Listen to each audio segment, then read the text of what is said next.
everyone, and welcome to the Evolve with Emily show YouTube channel. The best way to support the show on this YouTube channel is to subscribe to the channel, like the video, leave a comment, and or share it with a friend. I hope that you guys enjoy this episode, and whichever way you choose to support the show, I just wanted to say from the bottom of my heart, thank you guys so much. I hope that today's message and episode brings some bit of positive change to your life.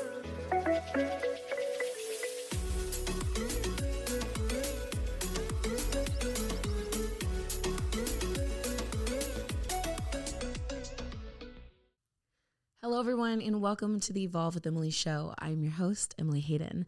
And if you guys are watching the video, then you may see this beautiful, bright little outfit that I'm wearing. This is a jogger set from Alpha Elite that is actually releasing this Saturday if you are listening to this in real time, which is April the 16th. The Here Comes the Sun collection is dropping, and it literally feels like you are wearing drops of sunshine. Definitely check out my Instagram if you guys want some sneak peeks at some of the collection. It's a really beautiful collection, and to me, it's kind of crazy how you can just wear something bright and all of a sudden you just feel brighter inside. I used to not really care much about fashion or like things or clothes. And then sometimes I realized that something as simple as putting on an outfit that makes you feel confident can totally change your energy, your mood. You know, I put on my Instagram, it's kind of the difference between you at home wearing like really big, oversized like sweats and hoodies, and then going to the gym in your best gym outfit. Like the confidence, the you that shows up is just so different. And I love it. It's a vibe. It's the energy that I want. So definitely check out that collection if you guys are interested. My code is Emily Hayden, my full name. So make sure to check that out if you'd like. Also in this episode, it's actually one of my friends, April. She interviewed me for her podcast, and it was such a good conversation on how to get rid of limiting beliefs, developing self-awareness, and creating core values that I decided that I would share it with you guys here in case you missed it on her show. Now, if you guys don't remember, April is one of my friends that I interviewed her and her husband, Caleb, on episode 230 of the Evolve with Emily show, talking about health, wealth, finances, faith, and finding fulfillment. So that episode's incredible too. But what April does on her podcast is she actually talks about health, lifestyle, legacy, and different ways to inspire women to thrive in their lives. 3 of her most recent episodes were hormones and how to get rid of bloating, how to train for an Ironman, and learning how to strengthen your beliefs using your discernment and wisdom. So I wanted to share that because she definitely has an incredible podcast, and she is such a ray of sunshine herself that if you guys are looking for another episode or another podcast to follow, hers is a really incredible one. So make sure to subscribe to her podcast and go check out some episodes over there on her channel. So last thing before we get into today's episode, I did want to mention that we only have 15 tickets left to the Evolve retreat, which is May 12th through 15th in Houston, Texas. April is actually attending the retreat, and I'm so excited about that. So you guys will get to see more of her personality in this episode, but I think in this episode, which we recorded months ago, I refer to her as like a ray of sunshine because that's exactly what she is. And I'm so amped and so hyped that her energy is going to be a part of the Evolve retreat because, guys, you cannot help but to smile and be happier when you're around her. So I'm telling you what, guys, this retreat is going to be incredible. If you haven't heard about it just yet, I did a whole podcast episode on the retreat, what it is, what to expect. And I also have some links down below for some more information and, you know, everything that you guys will need to know for that. But it's going to be a really incredible weekend. So whether you guys are local to Houston, maybe you're somewhere else in Texas, you're going to drive in for it, or if you're flying in for it, we would love to have you. We do only have 15 tickets, so don't wait. Get your ticket today, and we cannot wait to have you guys. And I cannot wait to host you guys and just hang out in person and, you know, train hard, eat well, laugh, love, connect, all of the things in between. It's really going to be such a memorable weekend. So if you can make it, then make it a part of your calendar, and I will see you guys there. All right, let's dive into getting rid of limiting beliefs, developing self-awareness, and creating core values. Alrighty, everyone. Welcome to your Better Health Podcast. I'm so excited for today because I'm sitting virtually with Emily Hayden, who is the founder of Evolve X. She's a podcast host and she's an IFBB Bikini Pro. But not only that, she's just so authentic, everyone. She's so authentic, she's so loving, and she's humble and confident. And yes, those two can be put together. So, Emily, thank you so much for being on the show. It's an honor to be with you. Oh, thank you so much, April. I appreciate it. And, I had the joy of having both you and Caleb on my podcast last week or so. So it's really incredible that I get to come and be a part of your community because you're such a light. Like I told you on my show, you were one of the brightest lights ever. And so I can only imagine what your community is like and how much life and light they're getting in their life just from consuming some of your content. Because guys, if you think that it's strong online, you should meet her in person one day because seriously, she could light up the darkest room. Oh, I love you, Emily. Thank you so much. That was not intended. I know. I did not tell her to say that. People that know me know that I can't be bribed to say anything anyways. Exactly. Like I said, she's authentic. Anyway, to start us off, Emily, could you just tell us a little bit about your background and like where you're from and your story? Yeah, no problem. So I grew up in Houston, Texas. I come from a large family. I have 6 siblings and then my parents. So definitely a big family dynamic. And I've always loved that. I've always loved having siblings and I love the rivalry. I love the friendship. I love everything. Let's see. I went to Texas A&M University, a whoop. I was class of 2012. And I loved Texas A&M because I loved the traditions and the values and just the camaraderie that was there at that school. I feel like it was very different from a lot of the other schools that I visited. And part of me wishes that I had really like soaked up that time more because I was working multiple jobs. I put myself through school. I went through a really difficult transition. I graduated high school at the age of 16, and that's when my parents divorced. And when they divorced, the whole family kind of got separated, and I was with my mom and all of the other siblings were with my dad. And so I experienced a lot of isolation and loneliness and a lot of depression, honestly. I kind of was like a walking zombie is the best way to describe me because I had to turn off all my emotions in order to survive. Like in order to literally just keep going, I had to turn everything off. I worked 3 jobs. I put myself through school. I was doing like 16 hours of coursework with 3 jobs and, seeking the whole time to just get that degree. That was like my ultimate vision and focus. And I remember I used to drive this car that I loved. It got me from point A to point B, but like it would quite literally catch on fire on the freeway. One time it caught on fire so bad, the smoke covered the car so bad, I couldn't see anything. And I was just like, oh my gosh. And so I pull over and thank God I pulled over all the way to the emergency lane without getting hit. And then I just had a friend come pick me up so I could get my shift in at work. And so to this day, if I smell a weird smell on the highway, I freak out and I look at the temperature gauge on my car, thinking that my car's on fire, even though I have a wonderful working new car. Oh, man. I can't imagine that trauma's there. Yeah, right. So it's, it's definitely anytime I smell something, I'm like, is my car blowing up right now? Stop everyone. Yeah. So it built a lot of work ethic and a lot of character in me. And one of those first really incredible moments for me was when I walked across the stage and, got my graduation and got my certificate, my degree and certificates, and just kind of accomplishing these first like educational goals I had set for myself. But for me, it was so much more than just an educational goal. It was just, I had just proved to myself that I could overcome some of my darkest, loneliest nights and days.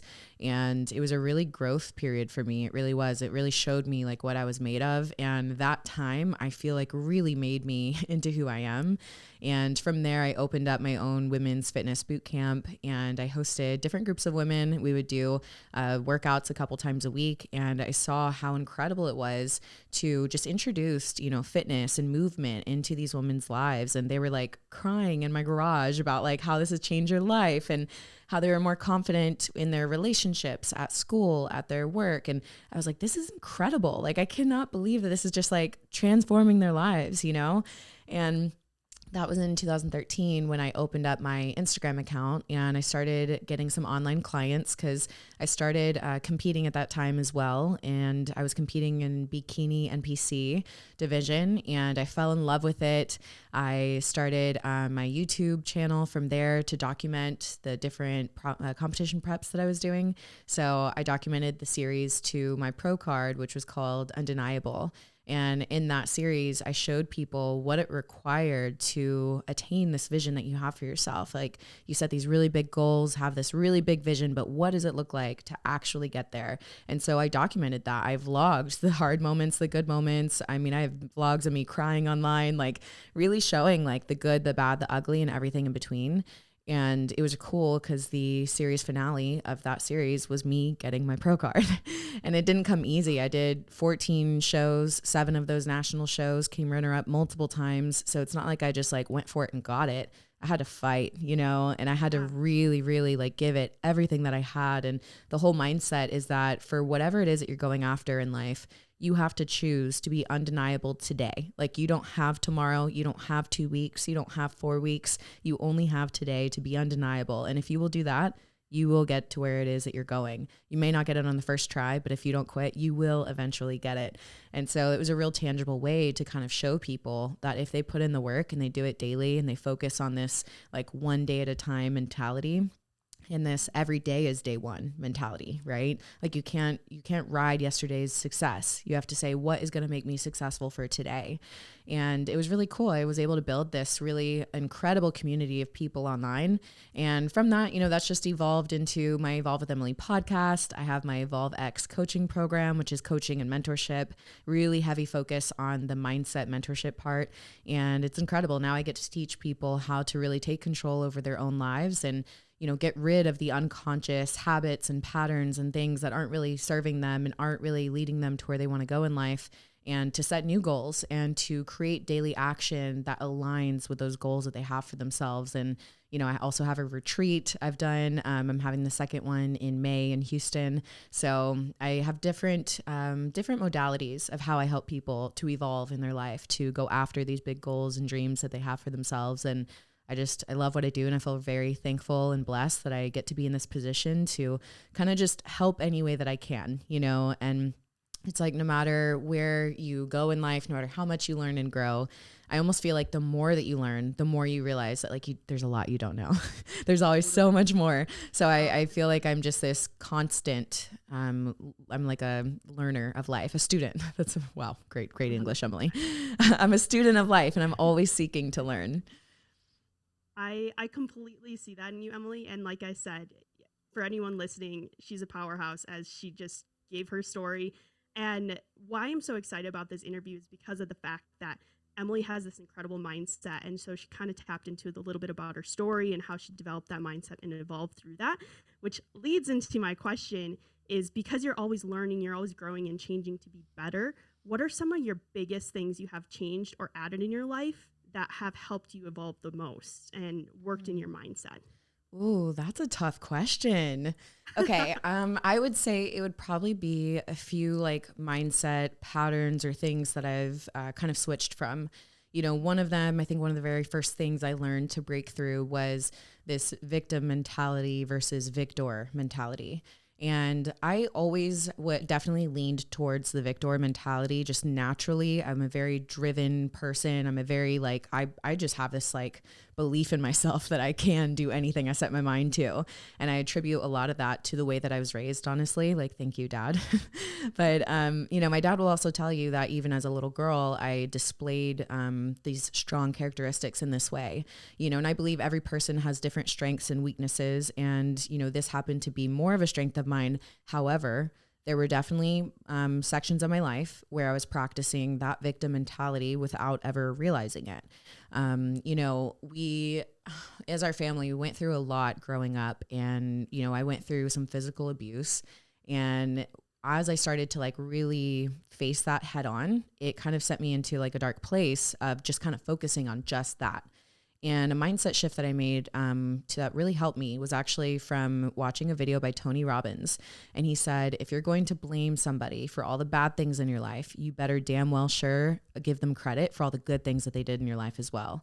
And that was just mind blown, and sometimes it just takes something as simple as a statement like that. I think words are so powerful. Words can literally change the trajectory of our life by giving us this newfound revelation. And I feel like that's what that did for me. It allowed me to view things from a different perspective, to say, okay, these were, the bad and hard things that honestly no one should have ever gone through, that's not deserving and it shouldn't have ever happened. But let's look at all the good things too. And let's see how this made me a better person. And I was able to just look at it from a victor mentality and get out of that victim mindset.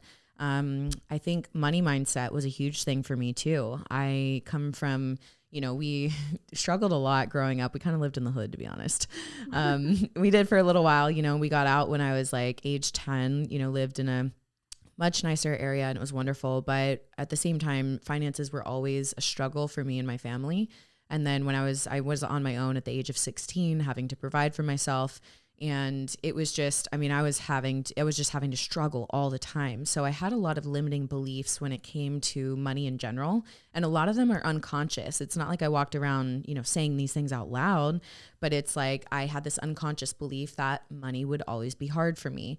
I had this unconscious belief that if I didn't do everything in my power, that I would lose everything tomorrow, right? Like there were moments in time where I didn't really have a place to sleep. So I would sleep in that car that would catch on fire, which, was not very safe, but I had moments of sleeping in that. And so I think there was this like fear in me, even when I got to a good place in my life, that there was this like underlying fear that like I would lose everything tomorrow and have to go back to sleeping in my car, right?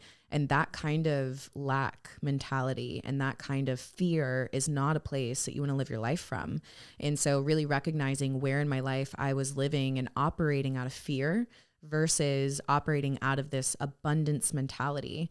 And, my faith plays a really big role in that now, because previously it all depended on me, right? It was what I did and what I provided for myself. But now I've had the opportunity to really get to know God as my provider. And so now I don't look at my jobs or my sponsors or my businesses as my source of income. Like, yes, I'm so thankful that they provide me income right now, but it's just the tool that God is using to get that income to me. I fully believe, and I know that I know that I know, even if every sponsor dropped me tomorrow, even if my business failed tomorrow, that God would provide for me, because he's already shown that to me in my life. And that took a lot of like walking with him and, praying for things and him things showing up that I had just prayed about. And I was like, wow, that was totally God, right? Or like, for example, last year I got this job that provided so much for me, and I literally didn't even apply for the job. Like someone was in the right room at the right time, was like, I think you should call Emily Hayden for this. And I got the call like, what? I was just so blindsided by it. But it's like, I've had all these real tangible experiences where now I know where my provision comes from. So I don't hang on to anything with a lack mentality or with a fear mentality. I have confidence, I have trust, I have full assurance, and I have an abundance mindset that what's mine is mine. And there's nothing in this world that can stop that from coming to me. Totally. I love that so much. And I know I can relate to where God shows up in experiences and he provides in so many different ways. And I touched on that when you interviewed as well, where it's just like, oh my goodness, I did not expect this would happen. And here God is providing what I thought, was going away from me. So it's incredible. And so you mentioned limiting beliefs. What did you do to work through those limiting beliefs? And maybe they still pop up, but not as much. How did you work through that to, suppress that and get rid of those? Yeah, that's a good question. So I think one of the first things I had to do was to simply choose to believe different. It's a choice in the beginning. And in the beginning, sometimes it feels fake or it feels like it's not true for you. But I really just was like, okay, what are my options here? My option is to continue believing this, which I know is limiting me, which I know is holding me back from the life that I was meant to live. Or I can simply make a decision that just like if I were to try on like a new outfit, I could try on this new belief and I could really work at it and I could really do my best to believe in it and pray into this, right? Like, and for me, I'm like, if this aligns with who I know God knows me as, or who I know God sees me as, then I have to have faith to believe in it. And I think that, or I know that where you put your focus on, you create more of that. So I can either create more lack, create more limits in my life, or I can choose to put my focus on an abundance mentality, on the things that I do want for myself. Like if I could just sit there and think about the most incredible life ever, what would I dream up? What would I write down? And let me just try it, right? I've tried this limiting thing for so long. I've been in this victim mentality for so long in my life. Why not try the opposite and see what happens? So that's kind of what my mentality was. So I would do things, practically like writing down some affirmations, right? So let's say that it was the limiting belief around finances, right? And this like lack mentality. One of the books that I would say that really helped me with that is by Jen Sincero. It's called I don't know if you can cuss on your show or if it's clean, but You Were a BA at Making Money. So you guys can search it by Jen Sincero. Being so respectful, Em. Yeah, of course. Yeah.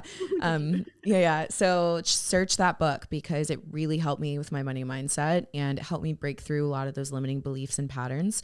And then it just came down to every time that a limiting belief would pop up, which usually would just be a thought in my head, or maybe even like at the grocery store when I would be, because I had moments in time where like I had to put things back. I didn't have money to pay for all of the groceries and I calculated it wrong and I was $5 over or something. So then when I would come to the groceries having anxiety, like, oh God, can I pay for this? When I have plenty of money to pay for this, right? It's recognizing that and saying, I'm so thankful that I have the money to buy these groceries right now, right? And always grounding myself in gratitude and grounding myself in abundance. So really, I think what would be helpful in a practical sense is for people to write down on a list, okay, around this limiting belief, what is the limiting mindset? What is the lack mindset? And write down all those statements, write down all those thoughts that you have all the time. And then on the other side, what would be the abundance mindset in this area of my life, and writing down the abundance, thing that aligns with that. And so instead, every time a limiting belief comes up, saying out loud to yourself those abundance statements. And again, it might feel fake in the beginning, but who cares? When you do something enough, you'll practice at it, you'll get good enough at it. And eventually your little bit of faith, your little bit of belief in that starts to grow. And what you put out there in the world, what you focus on is what you get back, right? People, they kind of perceive this all in different ways, whether they believe that it's, manifesting or praying or this and that. I think that sometimes people have different interpretations to explain the same thing. So whichever way makes sense to your brain, cool, label it that way. But like whatever you choose to think on, to speak on, to practice in your life, that really does come back at you. So why not choose the abundance mentality? Because you know where the other road goes.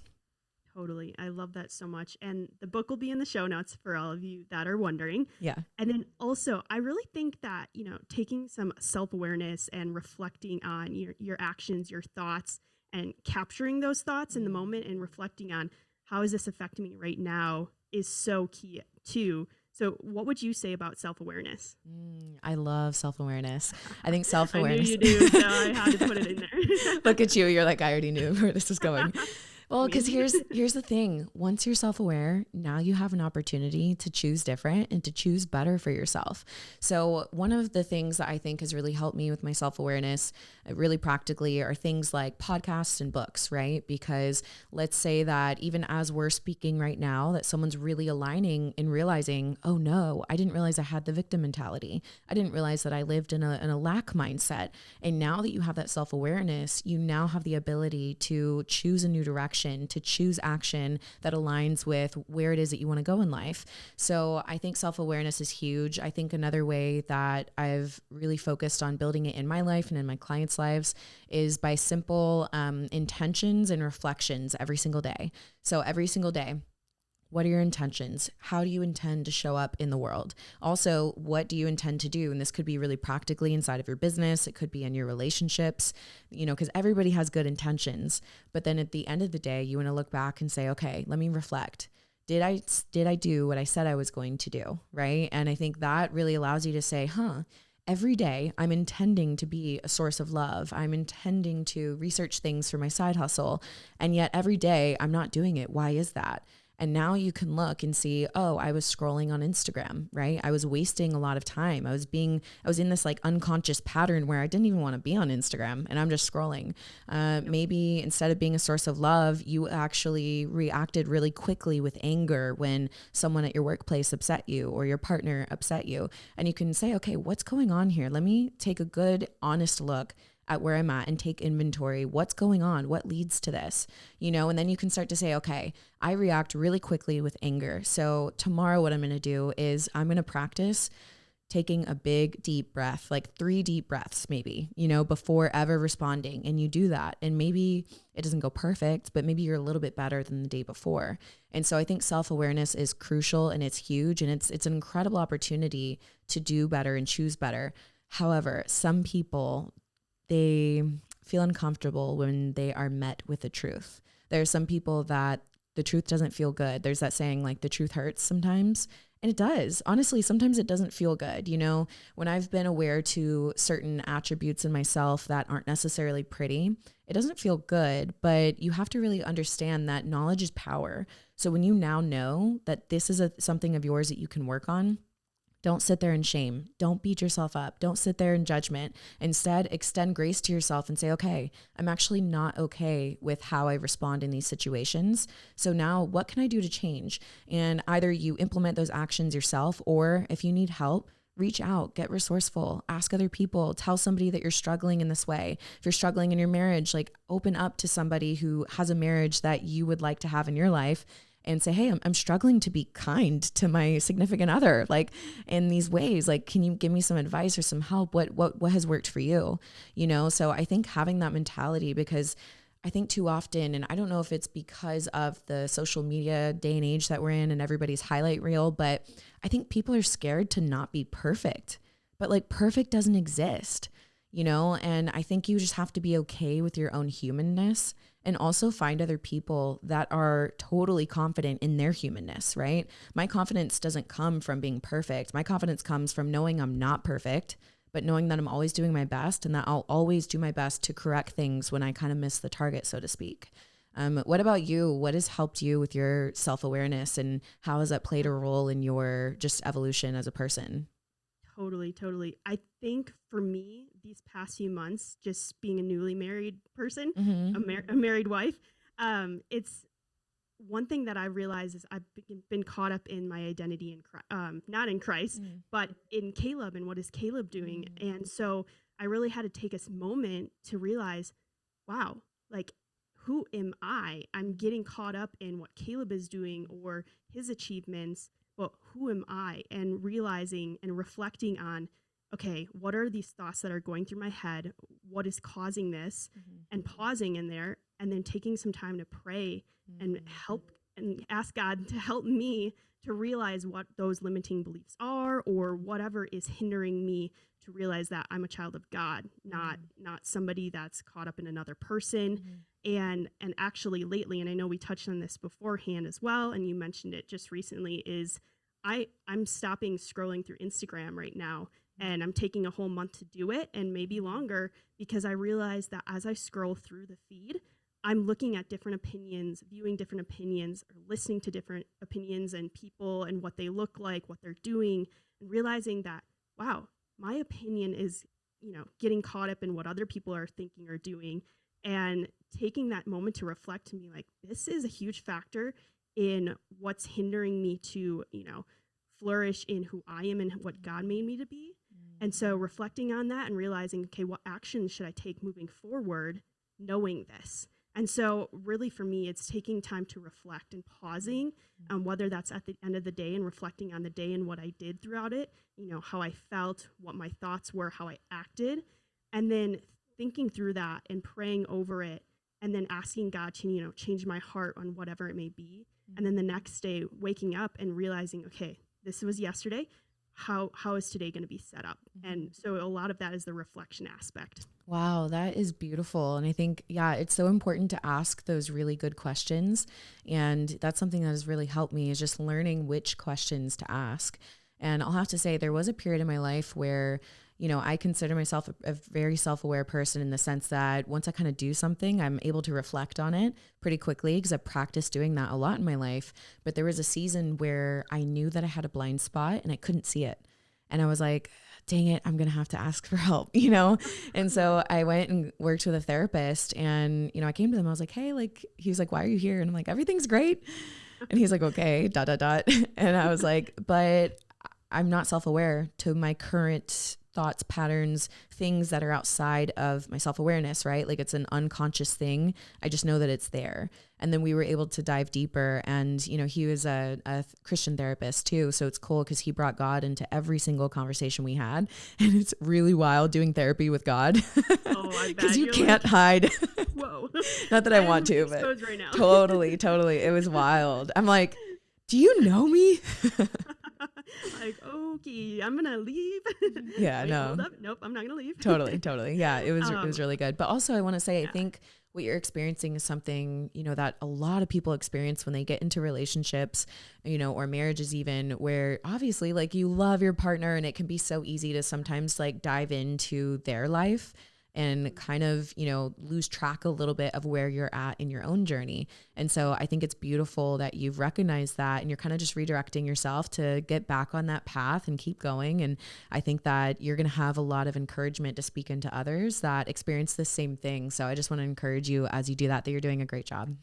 Thanks, I appreciate that. Yeah. And one thing that I'm currently working on right now is, who is in my life. And like you were saying, where, people that you trust that, maybe you're looking to, as a role model, who in my life could be that, and, asking them the questions so that they can, bring those convictions forward for me that maybe are a blind spot for me. And so that's the current project I'm working through as well. And so we'll see where that goes. Yeah, that's awesome. So tell me a little bit, what does your morning routine look like? Because knowing like the different habits you have and mindset, and I know you talked about a few different things that you use, what does your morning routine look like? Or maybe it's a night routine or something during the day. So my morning routine kind of changes based on the season that I'm in. So I've really learned to recognize what season I'm in, create a morning routine for that, and then stick to that. So right now I am in a season where I am seeking God more than I ever have in my life. And so that's the number one important thing to me. I have a lot of things that I could do every morning, a lot of things I want to do outside of just, reading and devotion and prayer. But honestly, it's so funny because like the more that I go into this, the less that I like kind of need or want any of those other things.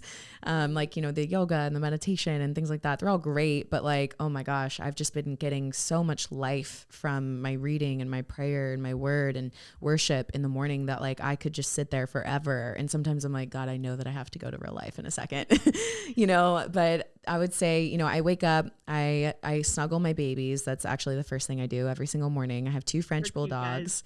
They are so cute. They're honestly the cutest. Every day I'm like, oh my gosh. No, really, every day it's new. Like it's like I've never seen them. And then I make some coffee, and then I actually have this, I call it like my little prayer room or like music room, meditation room. It's kind of all one room.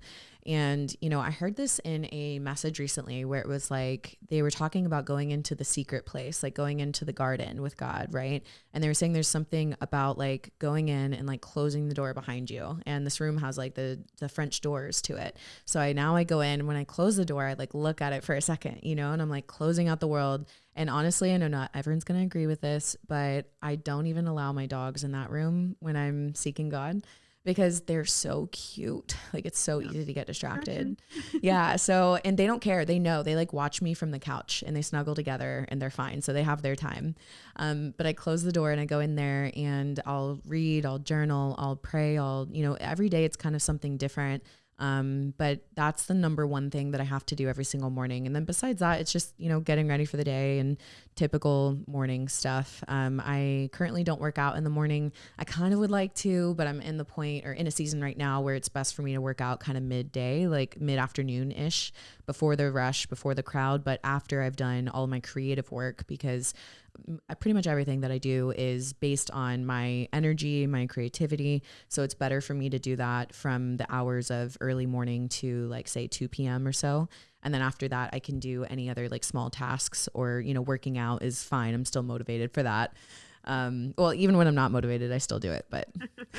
Yes, you do. I know you do. Yeah.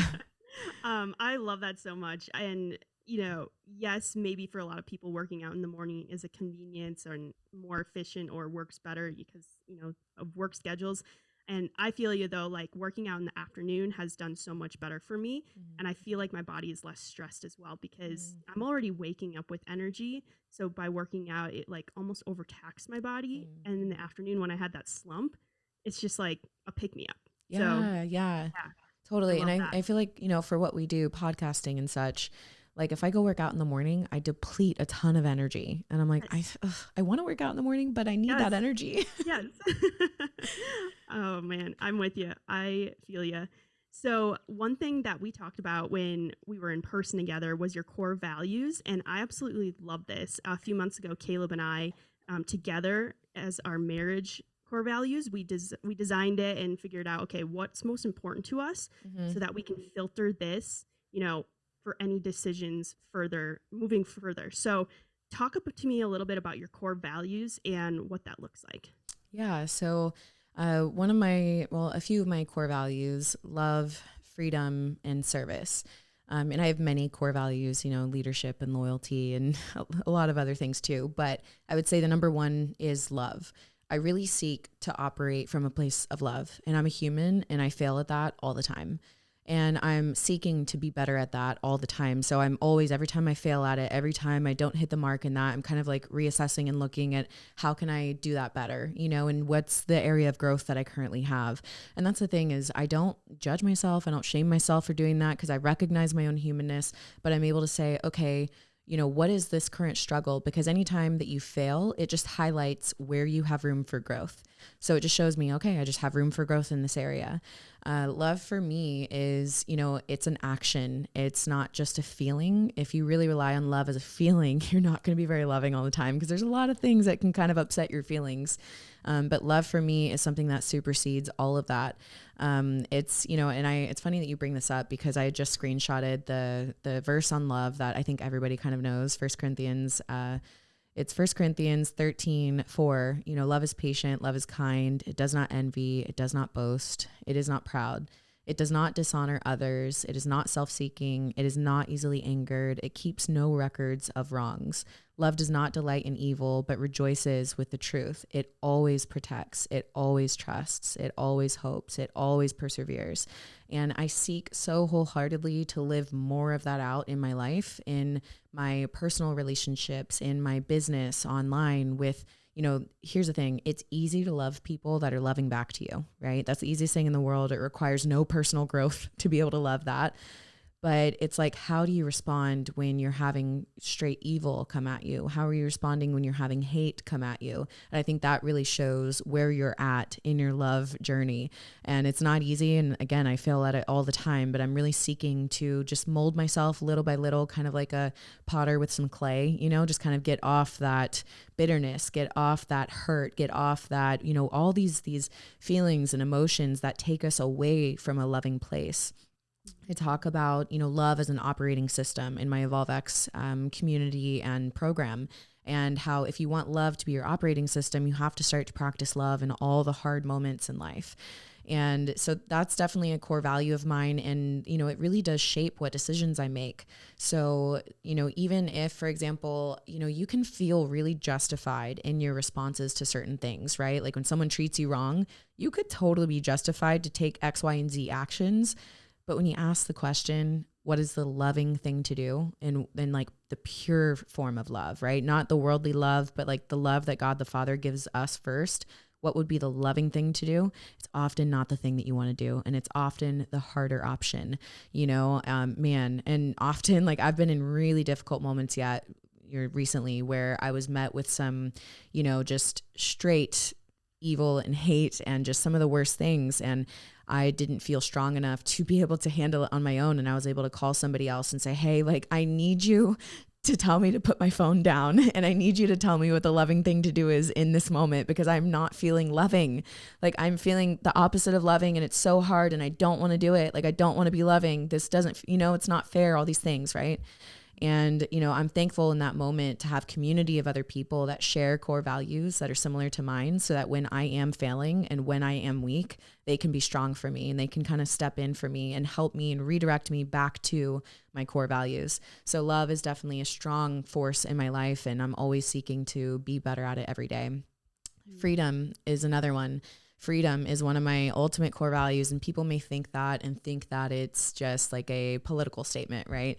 Freedom, oh my gosh, is so much deeper. There is depth and there is width to it that people probably don't even realize. For me, it's freedom of mind, of body, of heart, of soul, freedom of lifestyle, freedom of everything in every single sense. And you have to ask yourself, if you're looking for freedom, if that's a core value, if you seek to live your life that way, what are the things in your life and your heart and your mind and your soul that make you you not feel free, that keep you stuck in a prison, right? Things like anxiety and depression and fear, those are all a prison. You are not free when you're experiencing those things. Think about addictions and bad habits and bad behaviors that you're stuck in that you feel you can't break. That's not freedom. Think about a love that is, controlling and manipulative and just bringing you down. That's not freedom, So you got to ask yourself in every area of your life, whether it's personal relationships or a business, or, if in a business sense, they are trying to control your business moves and trying to tell you what to do and how you should show up and operate in the world versus allowing the God of your life to control and dictate how you show up, that's not freedom. So by identifying what is not freedom, you can redirect and make choices that bring you into more freedom. I recently made a decision to delete Instagram off of my main phone, which we can get into next if you want. But the second after I did that, I literally felt freedom. And we can speak more into that in just a second. One of my last core value, not last, but one of my next core values is service. I really believe that we are here to be of service to other people. And I believe that I and others are a part of bringing more light and more life and more love into the world. And I think, again, we fail at it all the time because we're human beings, but I do believe that that's our purpose. So for me, it's important that every single day I am of service in some way. I do a lot of that through a lot of the content and things that I put out, or my mentorship or my coaching, or a lot of things in person that I'll never post about, and so I just really seek to always show up and be of service. I think one, it's my purpose. And I think two, it can actually really bring you out of a life that is self-seeking. And I think right now we are being shown everywhere to live your life for you. We have this message that you're the main character, right? And I actually don't agree with that message at all. I don't think that we're the main character. I think that God put so many incredible people on this earth that if you don't show up and do the job that you're here to do and live out your purpose, somebody else will live out that purpose. Somebody else will complete the job. And I actually think that we're meant to be a unity. We're meant to be this incredible, beautiful orchestra where we have the flute playing, the drums playing, every single instrument playing all at once, this most beautiful sound in the world. And I think if we show up to life and show up every single day seeking to be of service and bring the beautiful gifts that are down inside of us out into the world, I think that is where we live in fulfillment. We live in purpose. We live in a confidence that can't be shaken. So I think service is incredibly important. And I think it's part of why we are all here. Amen to all the above. And it's actually funny because this morning a friend shared a verse. I believe it was from Romans, and I'm going to botch this up a little bit, but in other words, what it said was like, get rid of your debts and all of the debts that you have. However, always have the debt of love. And, it was just like, I've never really thought through that. And it's really powerful to think you always want to have the debt of love. So how can you always show love and be loving to those around you or yourself or whoever or whatever that may be? And it was really powerful. So it's funny you talked about that because it correlated so well, and how service, you become so selfless when you serve, and you forget about all the different things that you may have popping up in your brain that are telling you lies when you're serving. And so it's just so beautiful, the trio that you have there. Thank you. And I actually have a quick story about that, about the service piece. Back when the LA riots were happening back in like 2020, it was like really right outside my doorstep because I lived in LA, and it was really terrifying. And I was sent into this crazy like anxiety and panic and fear. And I was so not okay. And like the next morning I was just not okay.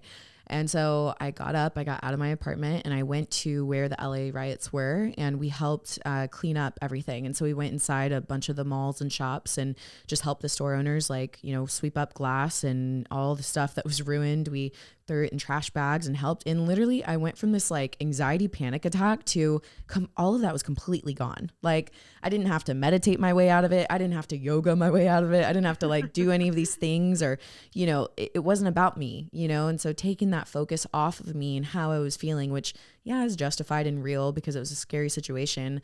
I was able to get out of that completely simply by stepping into service. So to those people that are dealing with those things, I would say go and be of service and take the focus off of you, because it might just change your life. 100%. And even if it's just, like serving, maybe you have a family member in your life, serving them through something, or a small little thing, and slowly but surely, like doing something every single day of service, and or going and actually out into the community and serving like you did. It could be anything, and there's power behind that. Yeah, even your partner, you know?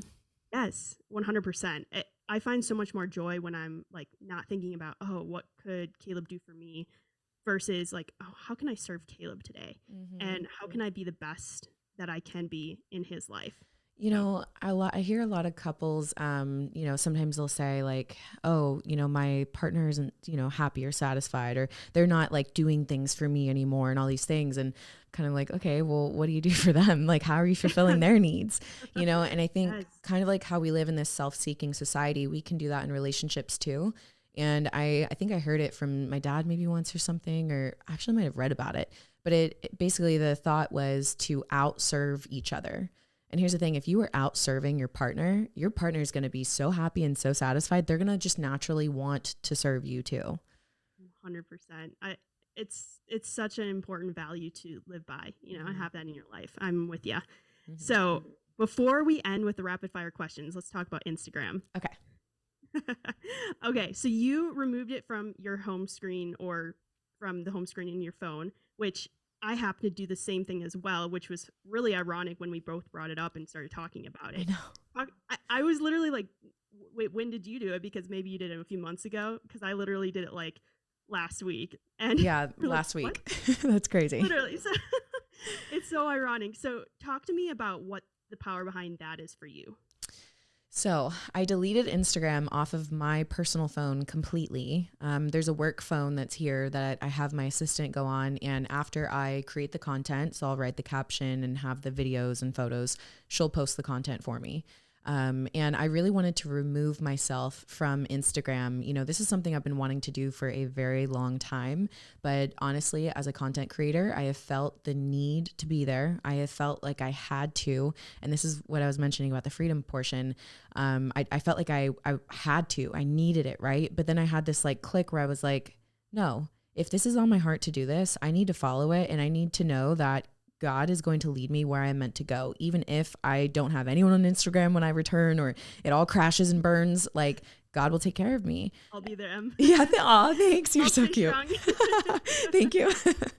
So I got off Instagram, I deleted it, and immediately I felt this freedom, because I no longer felt that I was imprisoned to this thing. And I know that's a really dramatic way to describe it, but that's not freedom if you feel that you have to or that you need to, right? So I was able to step into freedom by doing that. I have so many thoughts about this. Have you heard about the metaverse? Yes. Okay. So everyone's talking about the metaverse, right? And I could go off on that. That's probably a different podcast for like an hour. But I just had this schedule that later. Totally. But I had this realization that we're already in the metaverse. We're literally already in it in a different manifestation. And the manifestation of it is just in this phone, in this device. And, you know, I had this moment where I needed to check my house cameras for a certain thing unrelated to all of this.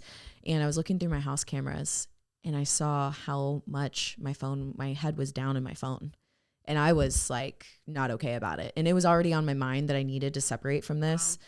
But I mean, I was really upset when I saw that, because I was like, dude, whether I'm texting or an email or this or that, I'm living in the metaverse. I'm living on my phone, essentially. And I think that social media, and I think living on your phone, I think that it is destroying and turning off people's creativity. I think that it's telling people to duplicate what they see. It's telling people to regurgitate funny dances, funny lip singing videos, funny things that have already been out there. People are just regurgitating it and copying it. And, you know, it really bothers me, because I really do believe that each person has something so beautiful and special to offer the world. And I think that our lifestyle habits and traits are turning off that creativity and turning off the gifts and talents that are inside of us. I think there's some people that probably think that they're not creative or talented or gifted. And the truth is they just don't have the lifestyle habits to bring that out of them. And we are constantly being numbed. We are constantly being turned off by the social feed, right? So the scrolling in the social feed. I have to say, you know, here's the thing. I I'm kind of embarrassed to say, but I like became addicted to scrolling. And I realized it was an addiction when I didn't want to do it, and I set boundaries to not do it, and I kept finding myself doing it. And I'm somebody who I feel like I have pretty strong willpower, right? But I kept finding myself being like, why am I doing this again? I know. And so have you watched The Social Dilemma? Yes. So my good. goodness. Everybody It's needs to go listen incredible. to it if they haven't. In the show notes for everyone. Yeah. But they talk in there about how social media, it hits your dopamine receptors, and it can be the same kind of addiction as like sugar or like an addictive substance. And truthfully, I feel it's traumatic to kind of say this, but I really felt like I was addicted to it. And I was like, I have to separate myself from this fully. You know, I'm over here like wanting to create things, and I'm writing a book, and I want to read other books, and I have all these things I want to do. And this is taking up a lot of my time. So for a period of time, I need to step back from it. And I also am entering the season of growth with God. And I know that sometimes that can be uncomfortable, right? It's like, oh, cool, we're going to grow with God. And sometimes it's like everything you know is about to change, you know? So I don't really know exactly what that's going to look like yet, but I do know that with my disconnection from the unconscious patterns, I can connect more fully and more deeper to my, you know, to God and to my connection there. So I'm excited to have more time back in my life. I'm excited to enter this season of extreme focus, and I'm excited for deeper connections and friendships, because I had a lot of kind of friends that we would just kind of chat back and forth on there sometimes. And I told them, I was like, I made one, you know, highlight post, and I was like, hey, I'm taking time off. My assistant will be posting, but any friend, you have my number, so text me. So I'm looking forward to some old school texts and calls. Yes. I'll shoot you one randomly. Oh, like, thanks. we're both old school now. So tell me, what about you? Why did you decide to do it? So it's really crazy because as you're speaking, I'm like, amen to that. Yes, like I hear you, because literally it's been over a month of this conviction of like, you just need to be off. Like you need to be off Instagram and scrolling through it, and always, filling that void in my life by scrolling. And so it was just a constant like reminder in me of like, you need to do this. And I was just like, I know I do. I'm gonna set boundaries, like you were saying. And so I'd be like, okay, I'm not gonna go on it throughout the day, and then maybe like I'll take a break and I'll go on it. And it eventually just became, well, let me just quick scroll. And so it was just like you were saying, this addiction of, okay, filling this void, then breaking the boundaries and going on it. And so it came to a point where I was just like, I really need to take this seriously, because I 100% agree with you. It's taking away creativity. It's taking away my ability to think and think for myself, because, oh, what does this person say about this? Or, looking at somebody and how they look and how they're, reaching their goals. And then it's like, okay, there's a limiting belief here in my mind now that I can never get to that point. And I love, seeing people, achieve what they were hoping to achieve. And at the same time, it's so many people are living in the metaverse, like you were saying. And I want things to be real. I want things to be authentic, and I want to be present and not being distracted with, I could just go on Instagram versus have a real conversation, or versus, calling someone or letting someone know how much I care about them and being intentional with that time. And so, yeah, yep. Amen to everything. Totally. I'm sitting here doing the same to you. And it's funny you mentioned that about like texting somebody and letting them know what you actually feel and think. So I will say it's been a couple days now that I've had 0 Instagram. And at first it was super easy the first 2 days, and now I've kind of found myself a few times, like I actually scrolled. So I had already put the icon 3 pages over. And so like months ago. And so I found myself scrolling to it and being like, oh yeah, I don't have it. And I did it like twice, and I'm like, okay. And so then I'm just there with my thoughts. And then I thought, and I was like, oh, you know what? I actually wanted to tell these 2 girlfriends, how much I appreciate them for X, Y, and Z. Right. So I sent like 2 different texts, and they were so like, it meant something to them. And I think had I had that numbing thing that I normally used, like scrolling and checking people's feeds and watching people's stories, I honestly probably wouldn't have sent those texts. And that's kind of sad to think about. Seriously. I agree. And it's like to the point where it's just filling that void. And so it's allowing me to, think about other people. And I found myself doing the same thing as well, where I pick up my phone and I start scrolling through, and I'm like, oh yeah, I'm not doing this. Yeah. And I don't have an assistant to like post different content and stuff. So Mhm. I'm gonna have to figure something out for when I like start releasing these episodes and I post on, the page. Yeah. But I will not like go back on it because I said I'm not going to, Yeah. and I was convicted not to. Mm. And so there's a reason behind that. And I'm just not going to do it. And also, I really think that, the social media and people, getting caught up in it, it's making our society so much weaker in Mhm. certain ways. Like, yeah, maybe there's certain inspirational things or people that motivate you.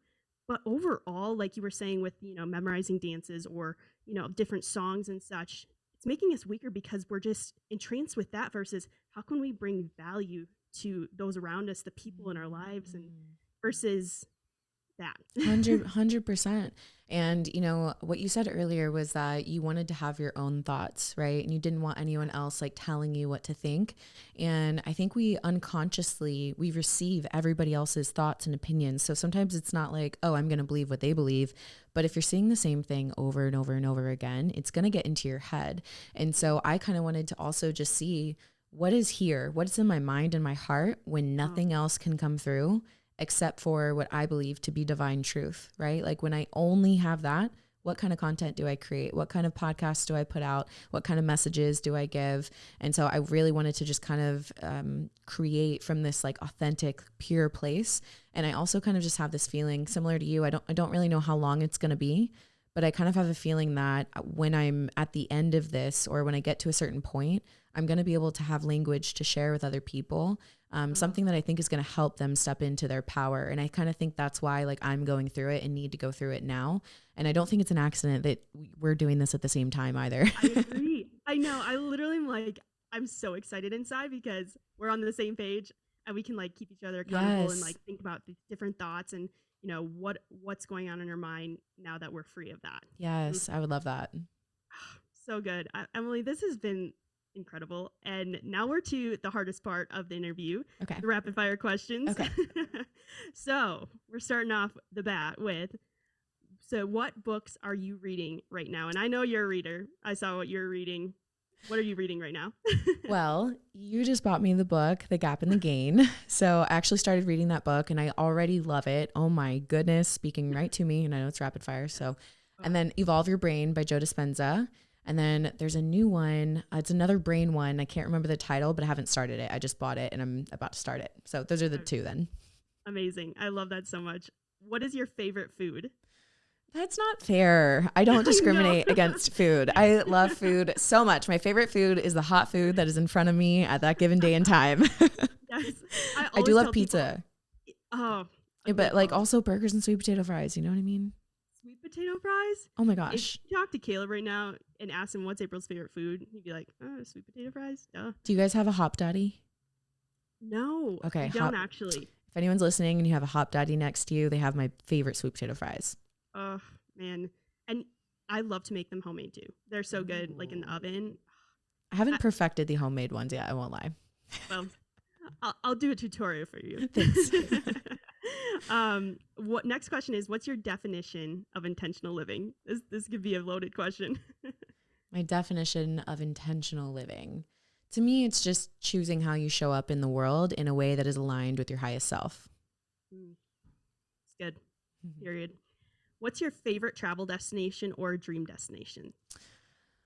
One of my dream destinations is Tulum, Mexico, and also the Maldives. I had to give two. Oh, hey, I'm with you. That's going to wrap up today's episode. Thank you guys so much for listening. If you enjoyed today's episode, please do me a favor, tag the @Evolve with Emily podcast Instagram page. So tag that page, tag both myself and April. Don't forget to subscribe to her podcast. Let her know what you guys thought of the show. And lastly, the Evolve retreat tickets are down below. So click the link, grab your ticket today, and I will see you in Houston, Texas. Without further ado, I'll see you guys on the next episode of Evolve with Emily. Thanks, guys.